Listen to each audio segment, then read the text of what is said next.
It is -3 degrees in Toronto, and thank God it's Friday. We are having fun. I hope you're having fun also. Thank you for joining us for this fireside chat on how can we deliver stakeholder engagement processes that leverages gender mainstreaming to deliver gender equity, gender equality, climate resilience, especially in the context of initiatives that are financed with climate funds, green climate funds or other. In other words, how do we ensure gender equality through our stakeholder engagement processes as we climate proof the region with the use of climate funds? Happy Friday. Thanks for joining Lizra and I as we celebrate International Development Week 2019. Hello, Miss Fabien. How are you Okay, doing? I'm good, thank you. And you? I'm doing great, thanks. Great, thank you for joining. You're welcome. Thank you, Lizra. Tell us a little about your role at the DAIC. Dominica, Association of Industry and Commerce. DAIC, yeah, I should stop using the abbreviation, then I would know. Yes, DIC. Well, I'm the executive director at the chamber, and I'm in my second year working at the chamber. I started shortly, even before Hurricane Maria, and even specifically related to climate change. Since taking up the role and the occurrence of the hurricane, it really enlightened our mind in terms of doing different things related to climate change and disaster risk reduction.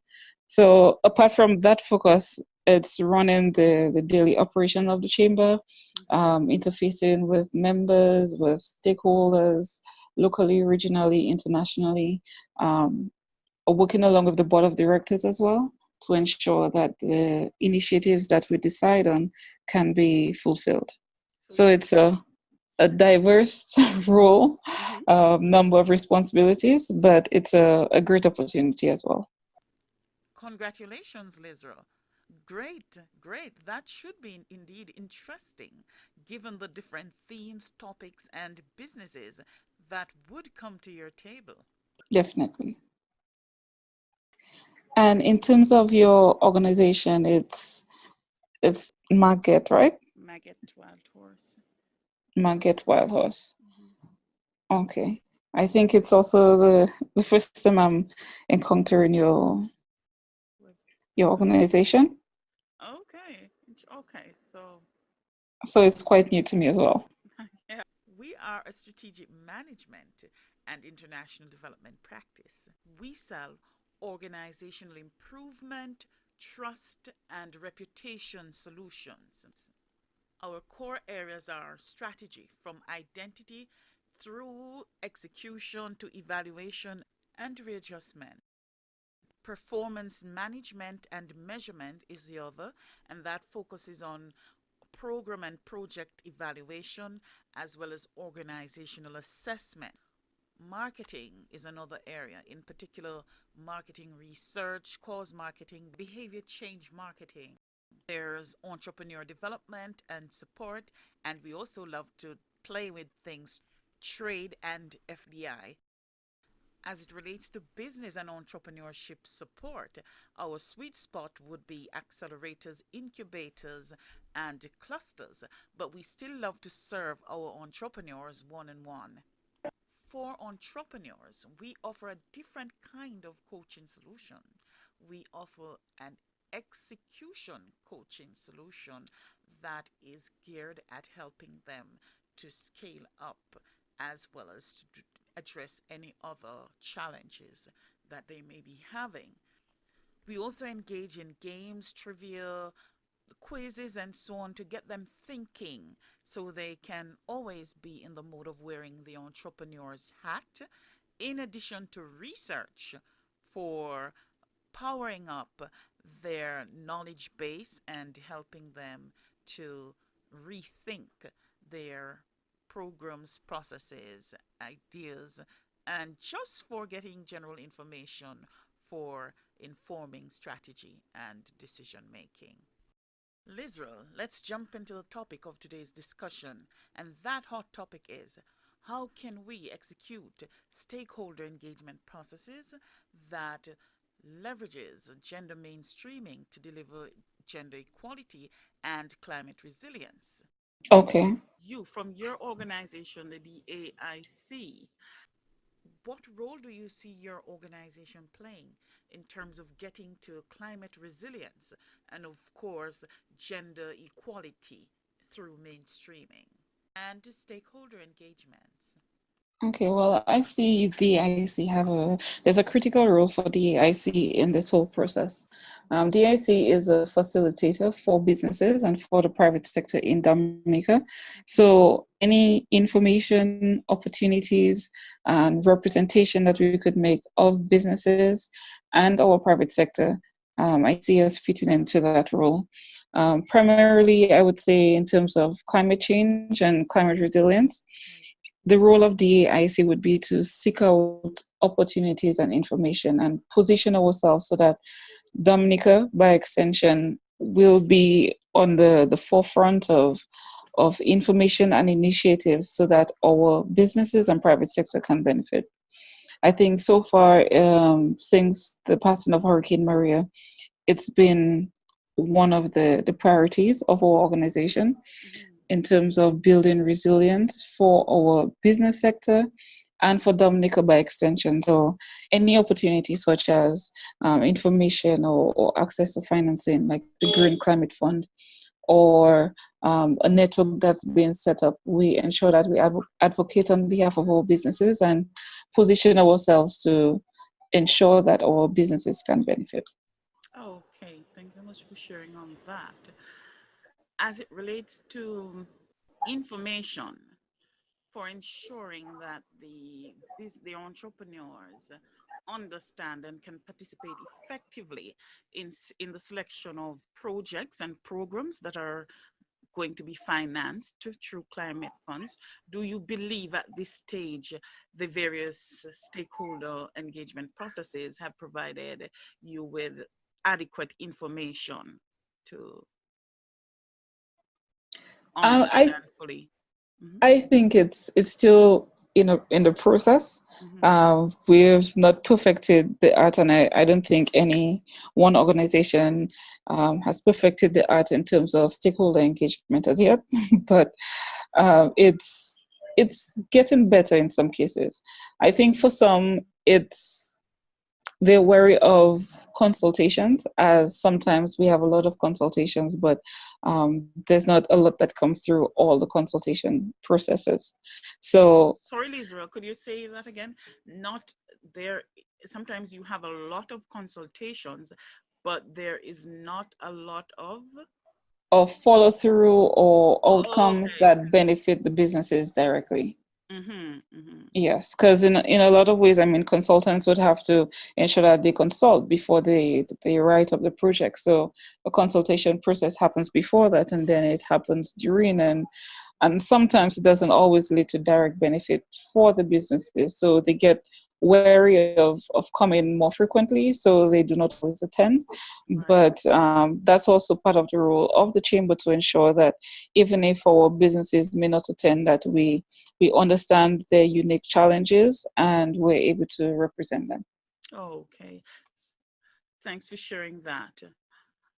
Would you say that the stakeholder groups, those within the, well, I should just keep this specific now to the DAIC, do you think that the entrepreneurs are interested to play an active role in the decision making process? I think some are interested. I wouldn't say all are interested, because some persons may not necessarily care about the consultation process, Mm-hmm. but they would want to ensure that they get a benefit if it's related to their sector. So See, though they wouldn't be actively involved in the entire process, they would provide information as necessary. But I think there's limited time right.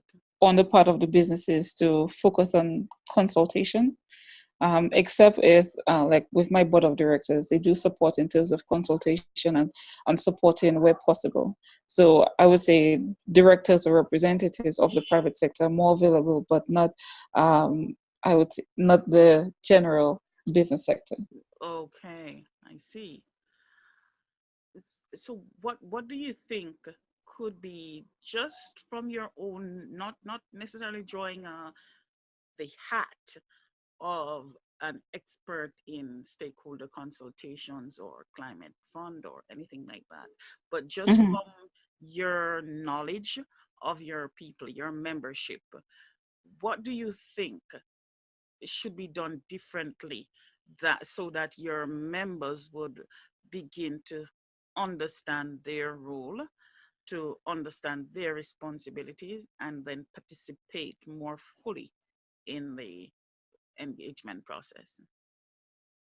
I think sometimes it could be simplified in a way that reaches the businesses directly, Mhm. and maybe with better convenience, because it's not always convenient for businesses to leave their business place and come to a meeting, which sometimes is quite far from the place of operation, or even based on the different tasks that they're undertaking at the moment.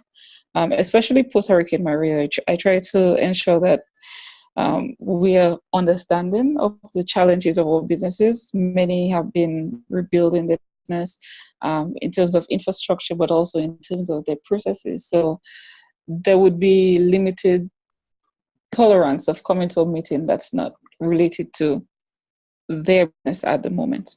Okay, I I hear you. And So the two main points I would say is convenience for the businesses, to right. make it convenient if it's visiting the business, so it's not centralized but decentralized, and also the ease of the consultation. So if it's maybe even through an app or through something that's Aha. simplified, then that's a way that it would target businesses better.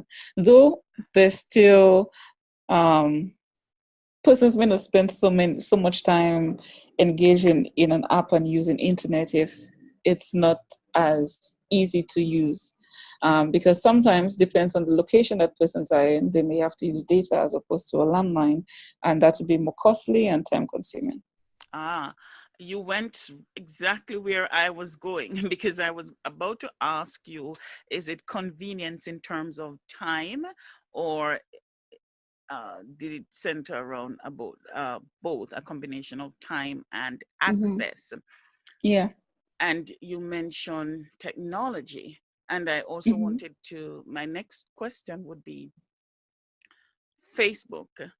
That's not a high bandwidth thing, but then again, if you're using data, it can cost. Do you Yes. think that your membership, for instance, would be inclined to participate through something like a secret group on Facebook or something like that, or another platform where they could have togetherness and because one of the things, reaching out one on one, can be one terribly expensive, as small as Dominica is, going around the country can take time, and Hmm. I don't know what her Miss Erica have done to perhaps make that even worse. And Maria after that. Yeah, So Maria, Miss the big lady Maria there, uh, yeah. who is dead, and so Dominica will overcome because Yes, for she's sure. dead and you're here, but she left some bruises and some Hmm. wounds. So I was thinking, but do you believe that maybe late evening in a secret group or something like that would be something that your membership would be more amenable to? Are they fairly comfortable with tech, or you'd have to really consider something very low tech? I would say the our membership is varied. There's some who are sole trader in terms of their structure, but there are also larger companies. So it would really depend on the situation and the interest. I Mm. think for some it could be during the day as there will be better access, and for others it could be at night. So maybe a different set could be targeted at different key points during the day period. So one could be morning, another set could be afternoon, maybe even after work, and another set when they settle in the evening time. So I would say it really depends on what is being done. Okay. Thanks for sharing there. Lizra, it's early days yet, but what just from a layman's perspective, or maybe from discussions that have happened or shapings around participating in activities related to climate resilience, what kinds of roles do you see emerging for men versus women in this whole process in Dominica? In terms of men versus women, well, I will start with this one, still not in my mind. It's simplified. In terms of men and building infrastructure, the physical infrastructure, there's a great role for men generally based on the additional energy, I would say, compared to women to have a key role in that area. But I also see a very critical role for women in terms of enhancing the social consciousness, meaning speaking to the children, the nurturing aspect of the woman to ensure that in that nurturing, that climate resilience consciousness is built into it. So if a mom is, because it would be, I believe, not the sole responsibility of the woman, but the key responsibility. It's a major responsibility for the woman to ensure that the home is managed in a certain way. Uh-huh. So in terms of building resilience into that aspect from the home, I think it can increase the consciousness of the family members, which now which would create ripple effect in the community. Because I believe in all homes, if we are more conscious as families, we would have more resilience, consciousness for our communities, and it would spin off to the island as a whole, and also region and internationally. So that's one of the key aspects. I believe also in just general human beings, ensuring that we are educated in the right way. Educated not meaning going to a formal school or mode of education, but also whether it's through even social media, we're educated. Even the voice that we have, whether it's through the traditional media houses, what we write, what we listen to, for everything to really just have this level of consciousness. I would not necessarily define gender roles in terms of maybe studying engineering related fields, which would help in that area. But I think both genders would be able to advance themselves so that everyone can benefit. Great. As it relates to the membership of the VAIC, do you find that there are any particular gender that is emerging, that is coming forth, or is positioned to benefit most or to contribute most to any of the programs or initiatives that are currently in the pipeline to be funded under various climate fund initiatives? Well, I believe that for our membership generally, both genders would have an equal opportunity, generally speaking. But this week I also saw the possibility of a fund from even Canada. I think the Canada High Commission shared something where women, specifically women, would be to access funding for that. So it would be a program that's geared towards enhancing some aspect of the woman, the female gender, um, as it relates to climate change. Wonderful. So I wouldn't say anyone is specifically more advanced than the other one or can necessarily benefit more because there are different initiatives, different funds, such as the Green Climate Fund and other funds which any human being can access. But as it specifically relates to women, I saw this week, so that's why I could mention it now. And that's good because this fireside chat is being hosted in celebration of International Development Week. And Mm-hmm. that's an initiative of Canada, uh, Global Affairs Canada, Leads Canada, and other participants or the people in across the world, whether beneficiaries or persons who support this initiative in celebrating this week, which is the 29th celebration hosting of the celebration and recognition of Canada's contribution to international development. It's also aimed at encouraging youth and other all groups, men, women, and our younger ones to participate and make their contribution to making the world a better place. So Mm-hmm. it's good to know that there is a funding coming up for women who sometimes are among the vulnerable, the most vulnerable Yes. when it comes to the impacts of climate change. But Lizra, I also wanted to ask you this.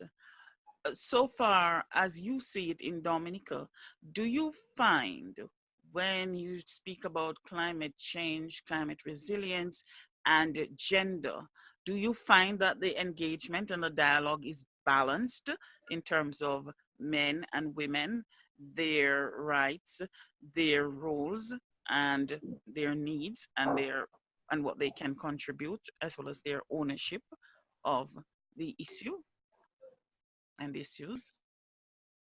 If I see there's any difference, Balance, like when you but say, okay, so we are going to ensure that this program is gender sensitive and so on, do you find that equal consideration is given to both genders? from my understanding, I would say yes, equal attention is given to both agendas. I wouldn't say that any is specifically on the outside, because Mhm. both parties are part of the development of most initiatives, I would say, in Dominica. And I Mhm. think based on our culture and how things operate in Dominica, we do have consciousness for both genders. So I wouldn't flag it as any an issue Mhm. that would be of great concern. That's wonderful. How Yes, well, indeed. okay, how well have we done, and now we, it refers to Dominica, in articulating the aspirations as it relates to climate change and getting to climate resilience, both at the national, the individual, and the business level, also the community level? Or do you prefer to take one? Well, I could speak from all of them, I would say. Mhm. In terms of how well we've done, I believe part of it started based on the vision of our Prime Minister that Dominica will become the first climate resilient nation of the world. So a lot of attention has been directed towards this. And this I have seen since Hurricane Maria Mhm. is being implemented in different structures and institutions in Dominica. So based on the different ministry levels, I would see more of a resilience agenda, and also from the private sector, in terms of different initiatives that we have and different programs that we've done, especially as DAIC. I would say that we are articulating our aspirations to ensure that we have more climate, or we are more climate resilience focused, and we focus on minimizing and mitigating our disaster risk. I would say also this because of the, not necessarily only because of this, but this contributes to even individuals and communities now ensuring that we can also be more resilient. Many persons who are in all communities are involved in different aspects of the government and private sector. So this focus is also trickled down to the community level and to the individual level. I think there's also a lot more work to be done in terms of the general population and everyone individually thinking of how we can be more climate resilient in terms of the actions we take to either support this or to make it more of a challenge to us. Right. So definitely there's a lot more work to be done, but I think we've done quite a lot more than we have, I would say, before September 2017. That was Maria. Yes, Maria.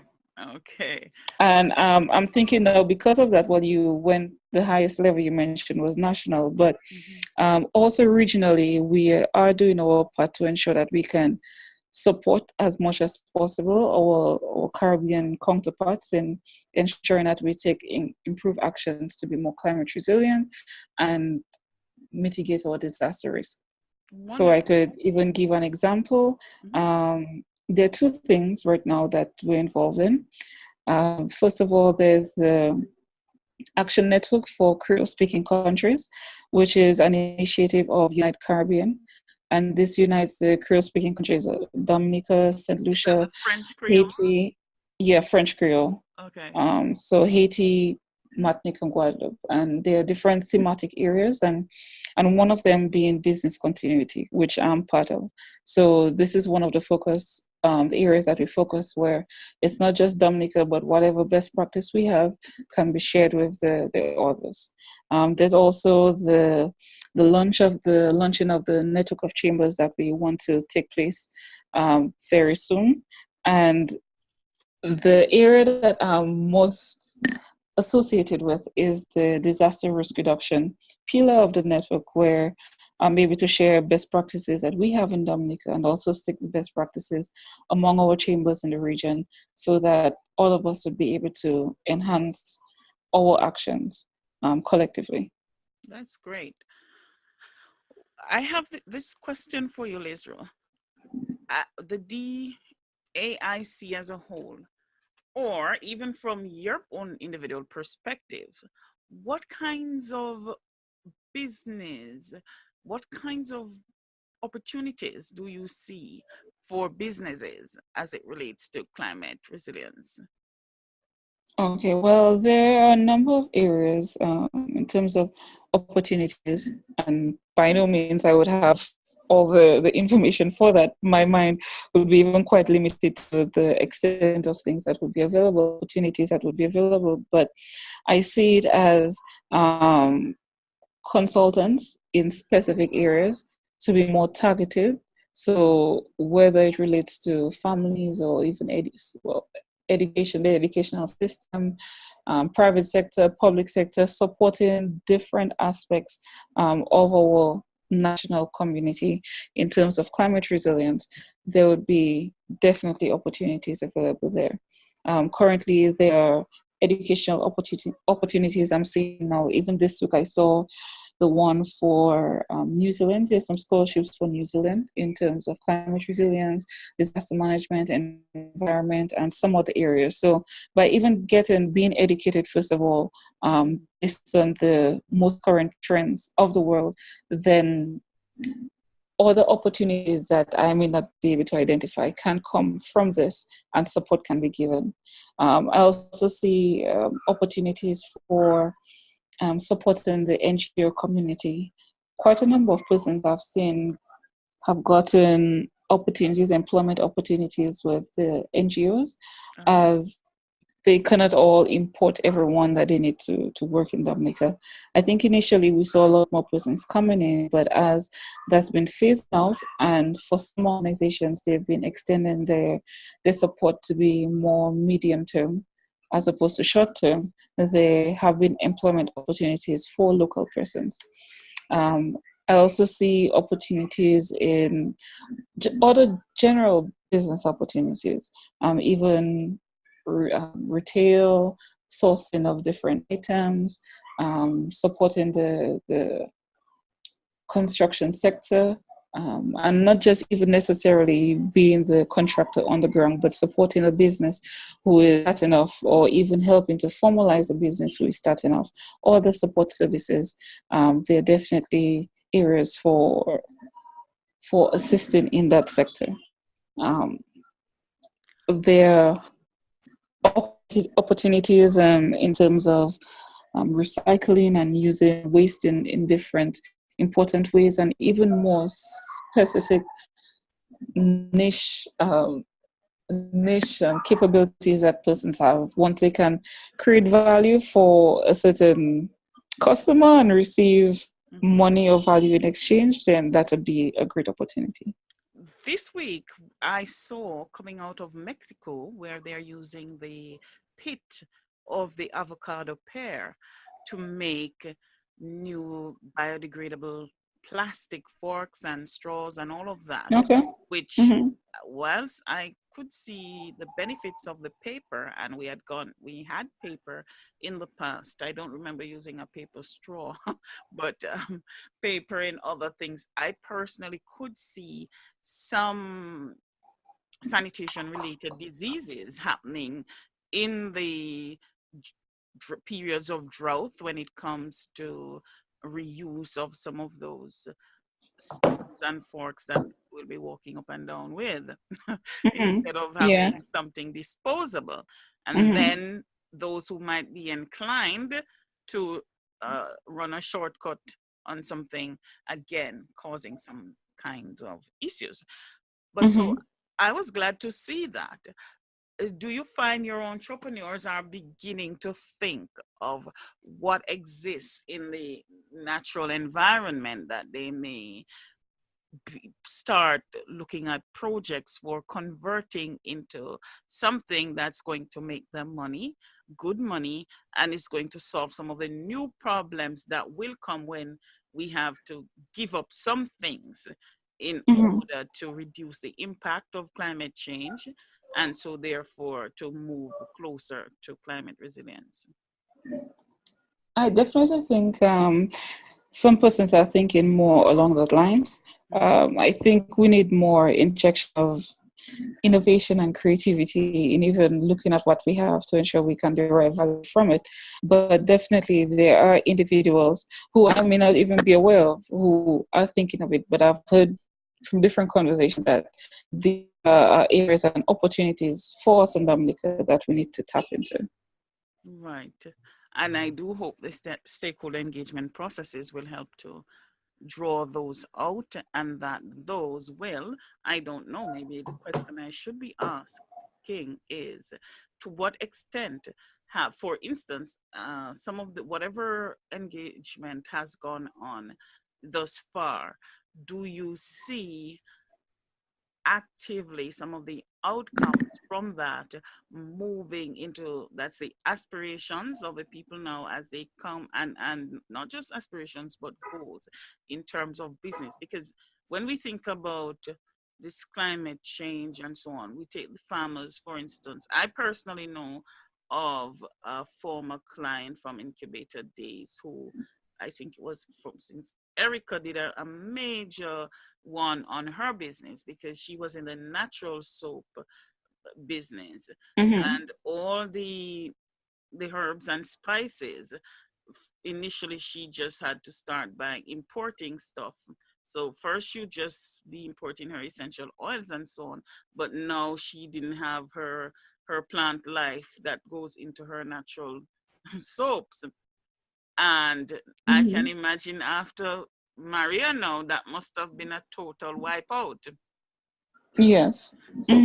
So I'm wondering, are you seeing any kinds of, are the businesses, the private sector taking any steps towards addressing these, turning around the whole, whatever had happened with the with farming and crops and so on, and not just the, and when I say private sector, I'm including the agripreneurs, the farmers and so on, who are treating their farm as businesses? So to ensure that I'm clear on this, to see how they're trying to use this as an opportunity to create, even if it's a negative, to use it as an opportunity to create more benefit for other sorts of businesses. Right, and to turn it around, to look into, okay, so we do not, our let me say, our patchouli, there's no patchouli growing anywhere around this place, or glory cedar. I don't know if glory cedar trees came down. Well, they must have some. Let's say Yeah, glory, there still would be. Yeah. there are some glory cedars around. Yes. Uh-huh. But even in terms of this, well, some of the businesses have had to use different products, or create different products, Inputs. as a result, but also different products too, Mm-hmm. because it would not be the same type of product, so they had to modify their offering, and as a result, some new opportunities were created from that.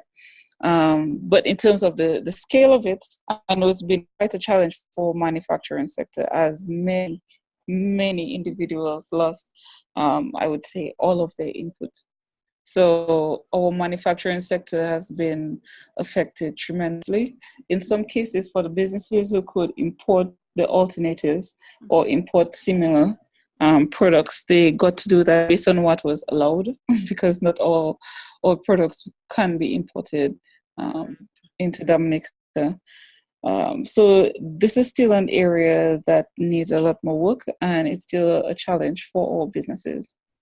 So are the business beginning to think now that these are some of the things that some of the change they want to see are what they need to be fleshing out or to develop into projects that could probably they could tap some financing for them from climate funds, depending on what they are and how the funds can be used? Are they beginning to think as a group like that?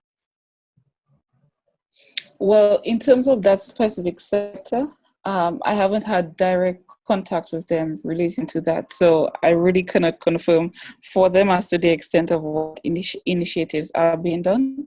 Mm-hmm. But I could also seek to put you in touch with the persons who would be assisting in these areas. That would be nice. That would be lovely. I love that opportunity. Thanks so much for offering this. You're welcome. I know your time is coming up, so what should, oh, you did mention some changes, but Mhm. are there any other changes that you have in terms of current approaches besides the convenience, issue of convenience and accessibility? Are there any other changes that you'd like to see regarding the current approaches to the stakeholder engagements that are happening in order to improve the participation of both men and women and Well, leaders? I would say in terms of advance notice and the reach of the information. So if it's given, well, really last minute, it would be the person who have the most time, or it's more convenient for them to attend. So I would say for maximum stakeholder engagement, and even for all gender inclusion, it would need to be given in with sufficient notice, and also to be given to the through the different channels who have good reach, to Mm-hmm. get the persons who we are interested to be part of it. So if it's given just to a certain sector and these individuals only have a certain reach, then the people who they can get to would know about it, but it wouldn't be maximum stakeholder engagement. Yeah, So I think one of the challenges that we've often seen is that the information is given just before the engagement takes place. But if it's done with sufficient notice, then I think there would be a better result from it. what do you think would be is a sufficient notice in terms Sufficient of notice, time? Mm-hmm. I would say it depends on who the intention is to be reached, would be at least a week. Depends on the situation, 2 weeks. if it's more rural engagement where it will take more time for information to get through to, or if it's just to persons who have access to email, which is, and if they do check the email quickly or through social media. Yeah, but a week to 6 would be A week would be good great. time. So what Yeah, kinds of timing minimum. do you currently see? Sometimes a couple days. Okay, okay, okay. Yeah. But sometimes a week. But I think at least 2 weeks gives time to plan and to confirm, because there are sometimes competing in. So Mm-hmm. persons would now be able to choose what's most suitable for them. And if they come to one today, they would not be able to leave from an hour and a half away to come back to town again the next day for something that's Right. different. So also, I think decentralizing the stakeholder engagement would be quite important so that persons can go to the spot that's closest to them. Okay, okay, I see what you mean. Uh-huh. Reach. Who do you think is being left out for the most part in terms of community, maybe groups and so on? The Kalinago territory. Do you find that they're being fully engaged in these process, for instance? Well, as far as I understood, they're not fully engaged as much as they should be, because often, well, it's important that, especially for things that pertain to them, Mhm. that they consulted in the process. So I think sometimes decisions are made for persons, and then it's left to find a way how to execute it. But if persons are involved in the process, it makes it more of a seamless execution, and also persons have more ownership because they're part of the consultation process.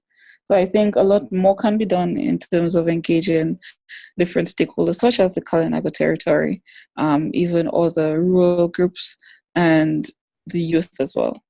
The youth. Okay. Technology. How is that? Has there been changes in terms of greater access in the Kalinago territory, or if you're going to engage them, is it going to require specifically going out there because they're quite a distant, well, quite a distant in terms of time to get to, say, Roseau Mhm. or so. So what does it require? Does it mean you have to actually go in? You're going to have to go in. Yes, I would say you would have to definitely go in and speak to them, but also speak to the key persons who would be able to coordinate, because they would know the area best and they could advise on if it's relating to a specific topic, who is the best person or which area would be the most relevant to visit, to speak to the persons there. So I think for sure, always having champions in the area and reaching out to the key persons who can influence others participating in that consultation would be important. Wonderful. Good practice, best practice, lessons learned, and the like. How are we doing? And when I say we now, it's Dominica because it's just you and I are here at this Yeah. time. How are we doing when it comes to acting on those results Okay. Acting on those results. from the stakeholder Um, engagement processes? That is so far. So you go to the process, the engagement process, and you learn of some good practice that has happened, some lessons from the process, and so on, some best practice and so on, and other things. Lots of learnings came out on flip charts and all kinds of maybe surveys and all kinds of things, discussions and so on. How are how to what extent is that being plugged back into updating service offer projects programs in as well as the engagement process itself? okay. Well, I believe that it's been some of the information that's gotten from the stakeholder engagement, it's been plugged back into the process and upgraded, and it's been upgraded. That's why I would say we're seeing some changes and improvements in what we do. But I think there still could be a lot of improvement. But even also, first of all, getting that feedback. Oftentimes, um, some individuals may speak about what they would want to see, but when it comes to the consultation process, so to speak, informally, but not formally. So the best practices, which sometimes need to be enhanced, or certain practices that need to be enhanced, the right informational input is not necessarily collected so that that can be replicated. So I would say we need to improve in the way that we collect information, and also engage, which is important what you're doing, how we can improve stakeholder engagement to ensure that we can enhance our processes.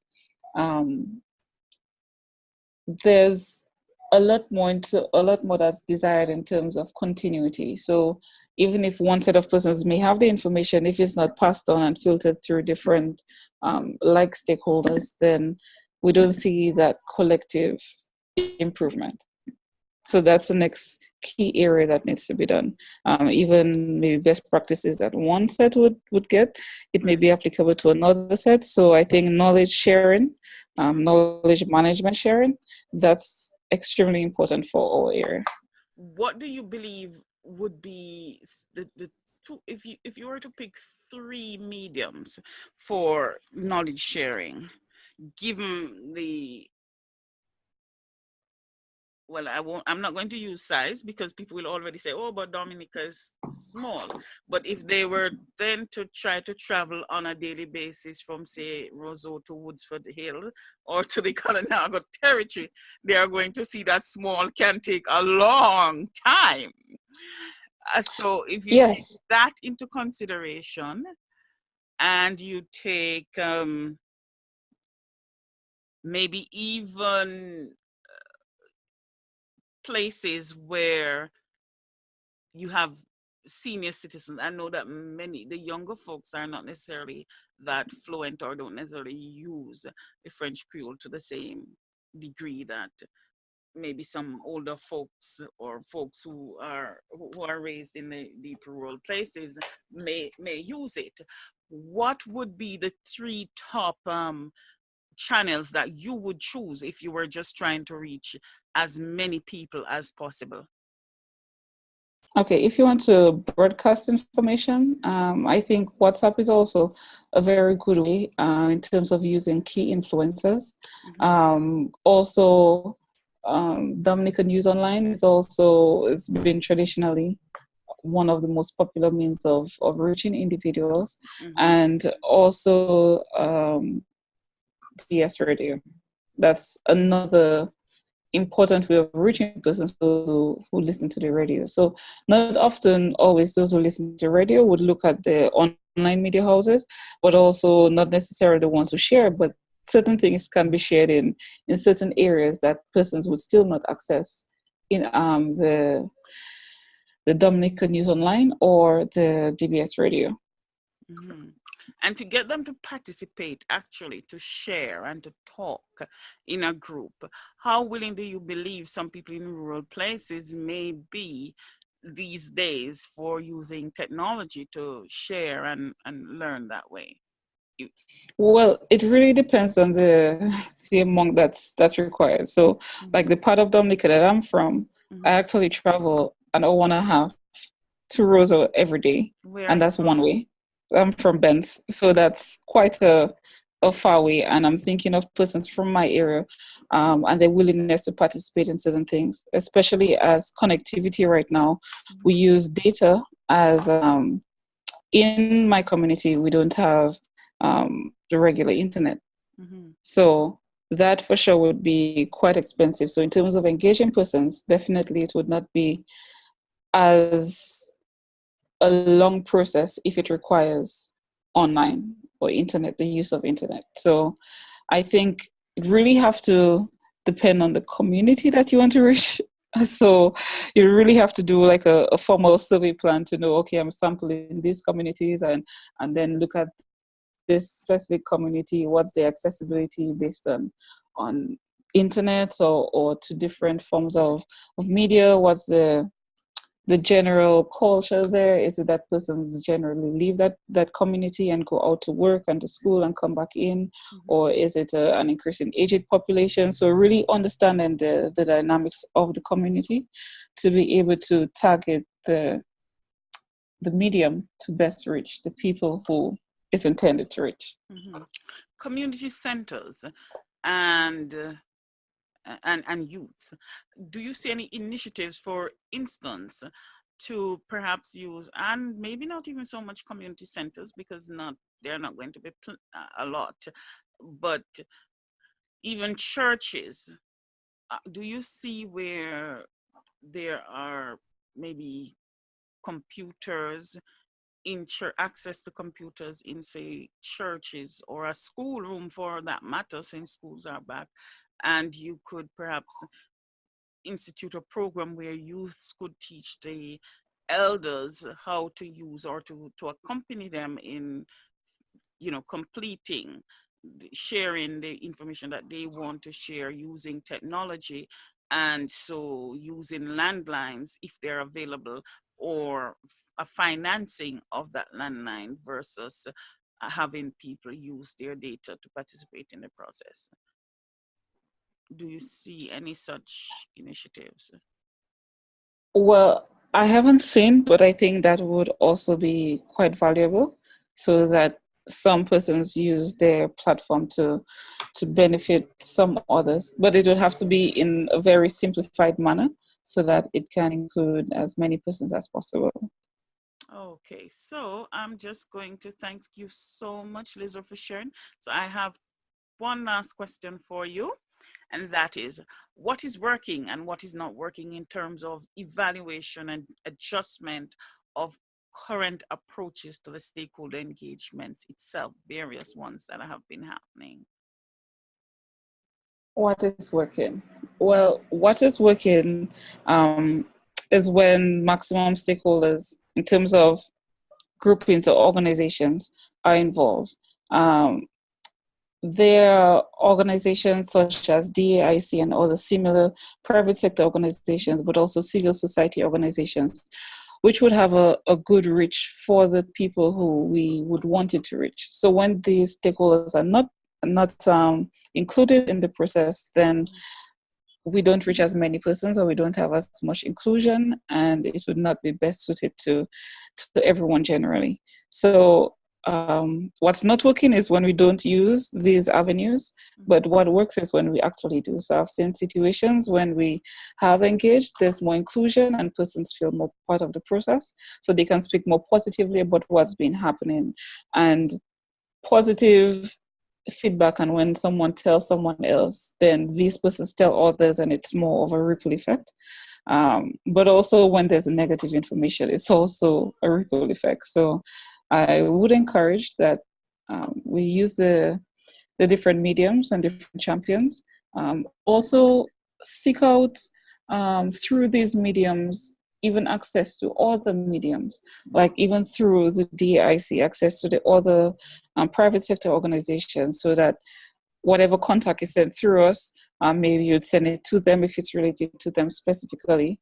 And if it's civil society, if it's sent to one organization, then they get to provide contact for the other ones who are in the similar sector who have even different reach. Then we ensure that maximum persons are reached and able to be part of the consultation process.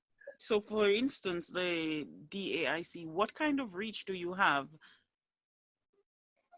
Well, in our terms reach of would numbers and geographic spread? geographic spread, I wouldn't say it would be to all businesses and extremely all sectors. We haven't traditionally focused on the micro sector. I mean, small businesses, most of our businesses are small businesses. But in terms of the micro businesses, we may have to partner with the Ministry of Commerce, as they've had a more direct reach to these businesses. In terms of the youth, I would recommend the Youth Business Trust, Dominica Youth Business Trust, as they would have I would say a wide reach in terms of young entrepreneurs. In terms of the other smaller businesses, then we would have a good reach to the main organizations. That's wonderful. Thank you again, Lizra, for sharing so much. And I'm glad we connected. We shall be in touch. I will be sending you an email, and so we can organize a meeting to discuss some of the matters. So, Okay, great. yes, and thanks so much for sharing. You shared richly. and Thank you so much. even save the day for now. Okay, good. Well, Thank you. that's quite good. You're Yes, yes. most welcome. Well, wish you a great day, and I hope we can continue this engagement. Most definitely, most definitely. Have a wonderful weekend and Yes, thanks and again. you too. Bye-bye. Okay, bye bye.